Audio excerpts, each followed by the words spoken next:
امیر المومنین خلیفۃ المسلمین سیدنا فاروق اعظم رضی اللہ تعالیٰ عنہ نے اپنے جنرل کرنل کو خط لکھا کہ اس میں لمبی چوڑی فکر کی کوئی بات نہیں، اس میں کوئی پریشانی والی بات نہیں، کوئی سوچ و بچار والی بات نہیں، سارے تیری فوج میں تیری کمان میں مسلمان ہیں، سب کو اکٹھا کر لے، ساروں کو اکٹھا کر کے قرآن کریم کے سورت نور کی 2 آیتیں سنا دے۔ یہ بھی نہیں فرمایا کہ سزا سناؤ، اتنے کوڑے لگیں گے، جو خلاف کرے گا یوں قید ہوگی، یہ کورٹ مارشل کر دیا جائے گا، کچھ نہیں۔ جناب فاروق اعظم رضی اللہ تعالیٰ عنہ کی رائے دیکھو، ان کے خیال میں قرآن کریم میں اتنی بڑی طاقت ہے، اتنی بڑی عظمت ہے، اتنی بڑی کرامت ہے، کلام الہی میں اتنا بڑا شرف ہے۔ اعلان کر دیا، فرمایا اپنے کرنل کو ساری فوج کو، لشکر کو اکٹھا کر کے قرآن کریم کی فلاں فلاں آیت سنا دے۔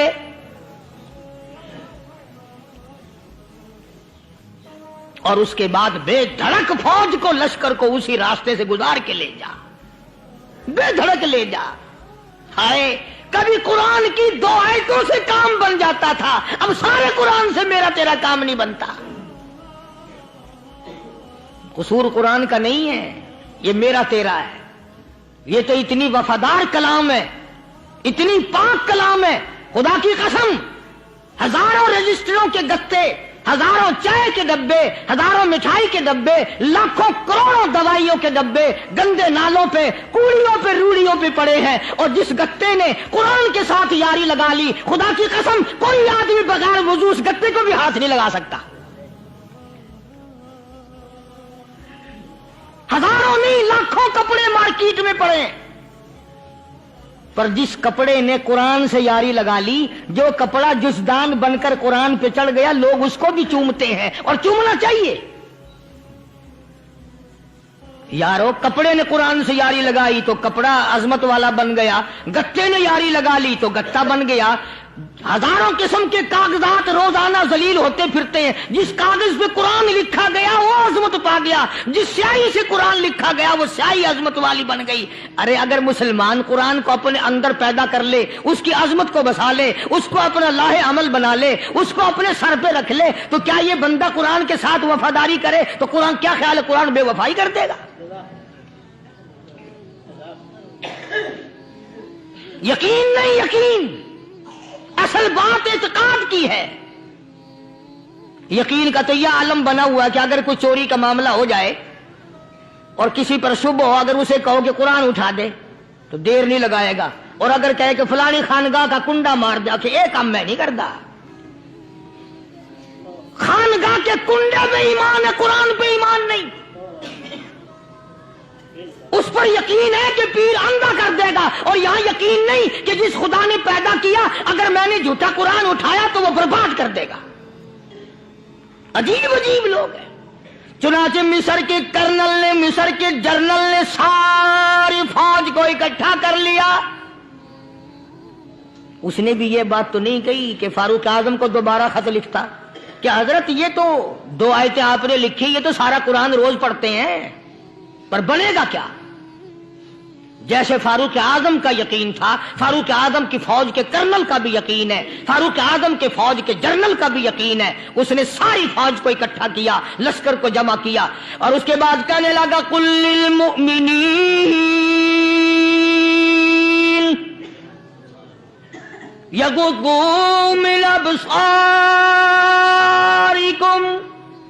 ویحفظوا فروجہم ذالک ازکی لہم ان اللہ خبیر بما یصنعون۔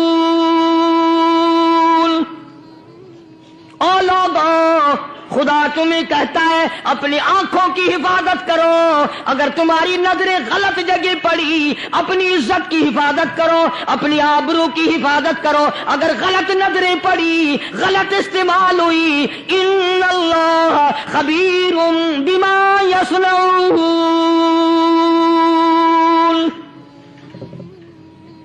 اللہ پاک تمہاری ساتھ ساتھ ہے۔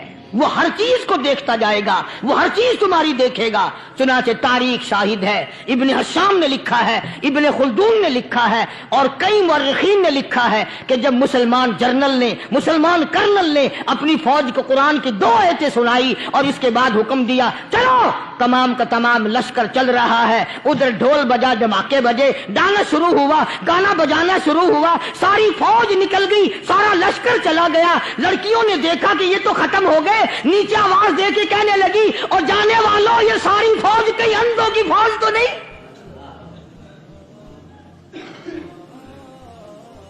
یہ حسن کا نظارہ اور یہ ڈانس اور یہ آواز، ہم ناچ ناچ کے تھک گئی، کوئی سر نہیں اٹھاتا۔ اور آج دیکھ لیں آپ، ہر گھر کے اوپر وہ لگا ہوا ہے ایریل،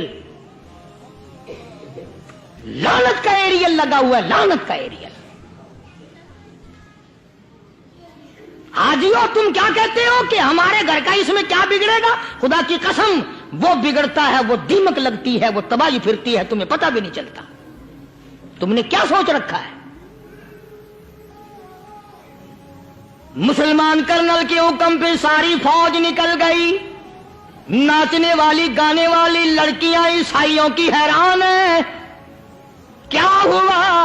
لاکھوں کی تعداد میں فوج گزر گئی، کوئی نگاہ اٹھا کے نہیں دیکھتا۔ ایک مسلمان سپاہی گزرتا گزرتا نیچی نظریں کیے کہنے لگا سر کیسے اٹھائے، نگاہ کیسے کوئی اٹھائے گا؟ یہ سارے کے سارے اللہ کا قرآن سن کر آئے ہیں، کیسے کوئی نگاہ اٹھائے گا، کیسے کوئی سر کو اٹھائے گا؟ یہ سارے کے سارے اللہ کا قرآن سن کر آئے ہیں۔ ان کا عمل ہوا نا قرآن پہ، ان کے عمل کا کتنا بڑا اثر پڑا۔ مورخین نے لکھا، ابن حشام لکھتا ہے عیسائی لڑکیوں نے چھلانگے لگا دی، کوٹھی سے نیچے آ گئی، کہنے لگی او مسلمانوں وہ قرآن ہمیں بھی سنا کے جاؤ جس میں اتنی اسپرٹ ہے، اتنی طاقت ہے، جو حسن کے نظارے سے روک دے، جو گانے بجانے سے روک دے۔ یہ تو آدمی کے دل کا سکون ہے، نہ گانا سنتے ہو نہ حسن کا نظارہ کرتے ہو، جاتے والے یوں نہ جاؤ، ہمیں بھی وہ قرآن سنا کے جاؤ۔ اس قرآن میں کتنی بڑی طاقت ہے، وہ کتنی عظمت ہوگی، اس میں اس کلام میں کتنی برکت ہوگی، جس کلام میں یہ تاثیر ہے کہ وہ ایسی ایسی چیزوں سے روک دیتا ہے۔ چنانچہ ایک مسلمان سپاہی چلتا بھی جاتا ہے اور کہنے لگا وَقُلْ لِلْمُؤْمِنِينَ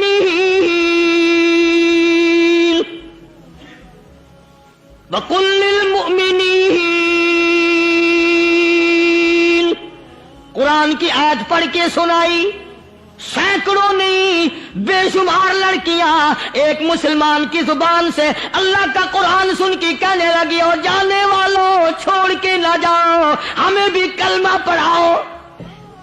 جتنی بھی وہ ناچنے گانے والی تھی تمام کی تمام کلمہ پڑھ کر مسلمان بن گئی۔ اور مورخین نے لکھا ہے آخری دم تک قرآن کی شیدائی اور دیوانی بن کے گزری ہیں۔ پھر وہ لڑکیاں جو رات دن حسن و جمال کا پیکر بنی رہتی تھی، علماء نے لکھا ہے جب موت آئی ایک ایک کے بدن میں کپڑے لباس میں موت آئی تو 50-50 ٹاٹی لگی ہوئی تھی۔